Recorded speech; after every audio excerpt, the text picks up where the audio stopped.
আজ আমরা এই সময় একটা বিষয়, আমরা এমন একটা প্রার্থনার বিষয় আমরা দেখতে যাচ্ছি যা পবিত্র বাইবেলের মধ্যে সেই প্রার্থনার বিষয় লেখা রয়েছে।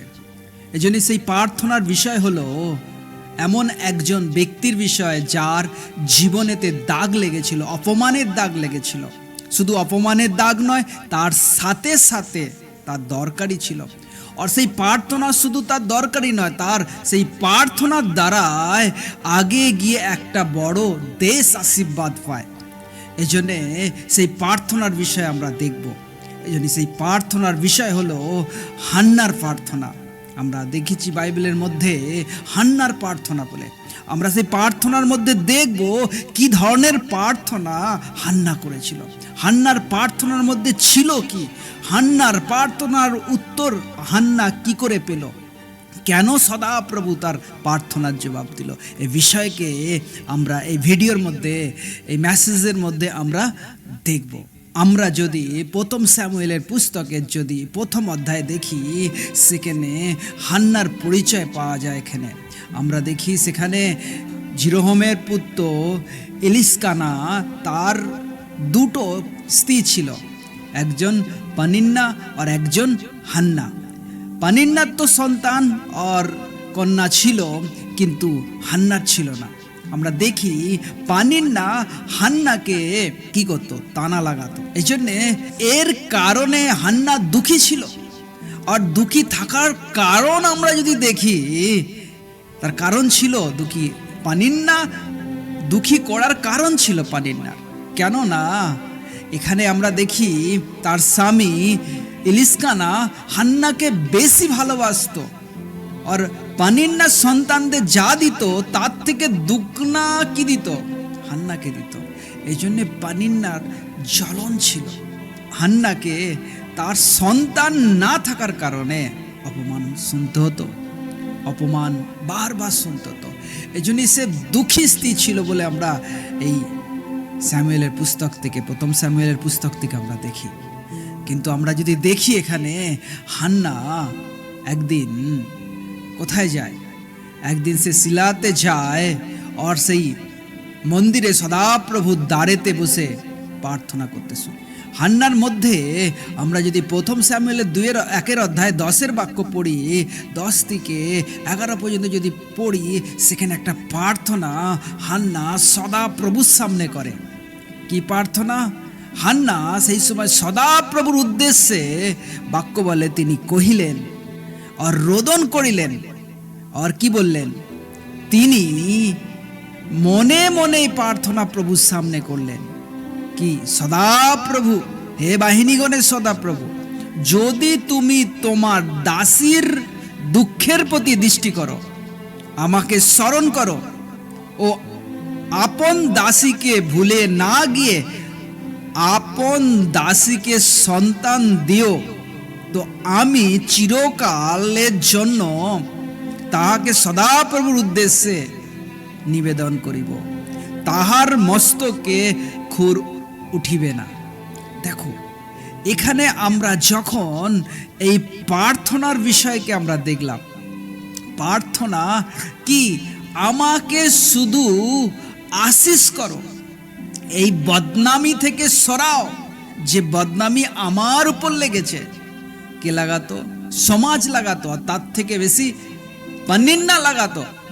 পানিন্না হান্নার বিরুদ্ধে কথা বলতো।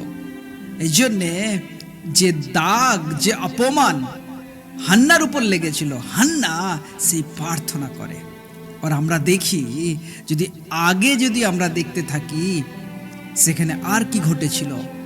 হান্না যখন সদাপ্রভুর সামনে দীর্ঘ প্রার্থনা করছিল, তৎক্ষণ এলি কি করছিল? তার মুখের দিকে তাকিয়েছিল।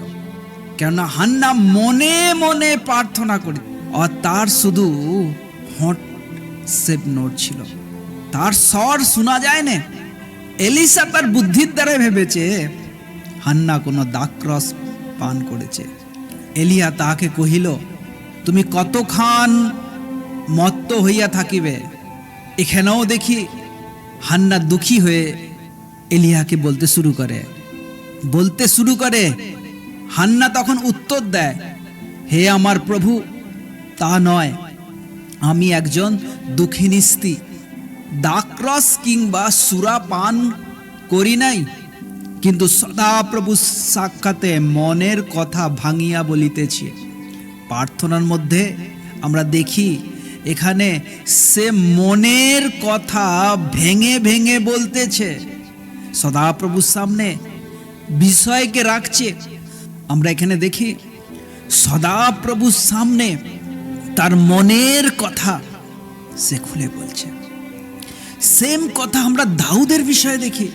দাউদ এই টাইপের প্রার্থনা করত, মনের কথা পরমেশ্বরের কাছে কি করত, ভেঙে বলতো। এই জন্য আমরা এখানে দেখি আরো এলিসা উত্তর কহিলেন, তুমি শান্তিতে যাও, ইসরায়েলের ঈশ্বরের কাছে যা যাচা করিলে তাহা তিনি তোমাকে দিক। আর হান্না সেই সময় পরমেশ্বরের অনুজ্ঞা প্রাপ্ত হলো। আজ যে আমরা এই পুস্তক থেকে একটা প্রার্থনা যা পরমেশ্বর তিনি জবাব দেন। হান্নার জীবনে যা কিছু দুঃখ ছিল, একটা ব্যাকুলতার প্রার্থনা, একটা পীড়ার প্রার্থনা তা খুলে দেয়। এই জন্য আমরা দেখি হান্নার জীবনের আশীর্বাদ। হান্না আগে গিয়ে দেখি পুত্র সন্তান জন্ম দেন, আর তার নাম স্যামুয়েল রাখে।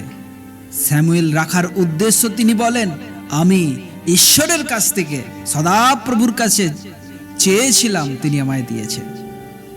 হান্না সদাপ্রভুর সামনে নিয়ে গিয়ে এলিয়ার কাছে গিয়ে সমর্পণ করে, और परमेश्वर के समर्पण करे तार सन्तान के।